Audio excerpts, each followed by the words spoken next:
All right, here's my hot take on synthetic fibers, polyester, nylon, all of this discourse we've been having. I don't agree with everything she says. However, her end result, like her conclusion and summary, it was fabulous. And I just went and followed her. So she says that microplastic shedding is inevitable. And that is true. She also goes into saying that clothing is not our biggest source of microplastics. That is also true. However, when it comes to microplastics, the less you have, the better. There are now a lot of studies showing that just by wearing polyester clothing and having abrasion, that sheds microplastics. Your thighs rubbing against one another, if you're wearing like polyester or spandex pants, every time you wash it, it degrades a little bit. So therefore, it's actually going to shed more, especially if you're washing it constantly. Yeah, all of those microplastics contribute to the overall amount that we inhale on a daily basis inside. And we now spend 90% of our lives indoors. Unfortunately, we do also absorb some of these things through our skin. Now, not every part of our body has the same amount of dermal absorption as others. Some areas of our body are more keratinized, so it's a little bit harder to absorb things through that skin. However, the skin in our private area, yeah, that area is not keratinized and we absorb a lot through it. So in the very least, avoid polyester underwear. So the second point that I want to address is she talks about microplastics, but we're forgetting half of the risk, right? With all plastic, you have microplastics as well as the chemicals that come out of plastic. And the chemicals that come out of polyester, specifically, they're bad.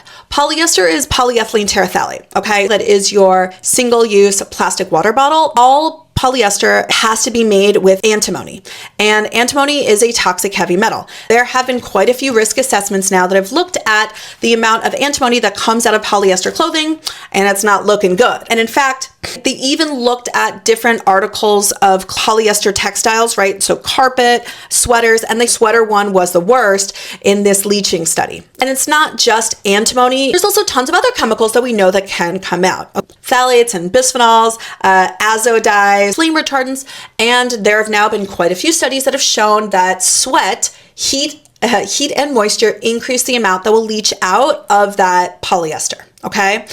There was a study showing that, yes, it will get absorbed into your body. The third point that I will go into is that she says to prioritize recycled polyester. My advice would be the opposite, right? Just from a risk assessment standpoint, right? Because now we're thinking about the microplastics and the chemicals that come out of plastic. Across the board, recycled plastic is worse than virgin plastic. And I get the sustainability piece and I totally hear her on that, and that matters, right?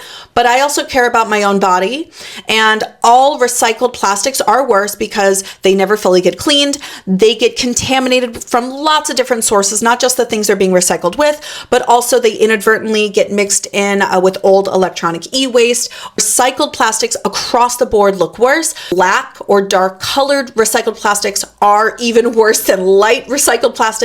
And this all has to do with their ability to actually get picked up using the infrared sensors in sorting machines for recycling.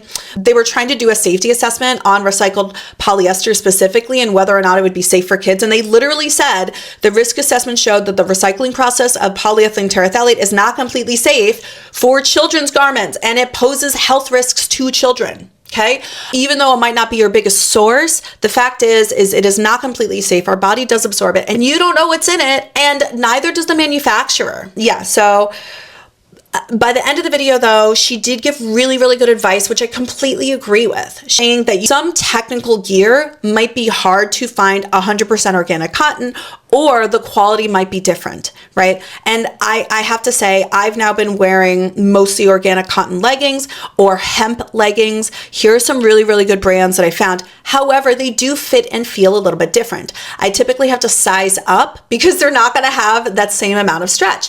I would say my advice would be, you are just being around your home, I would not recommend going for polyester in the slightest. However, when it comes to athletic wear and technical gear, she gives great advice to stay within the 80-20 range for blends, right? So like 80% cotton, 20% elastane or spandex or something like that.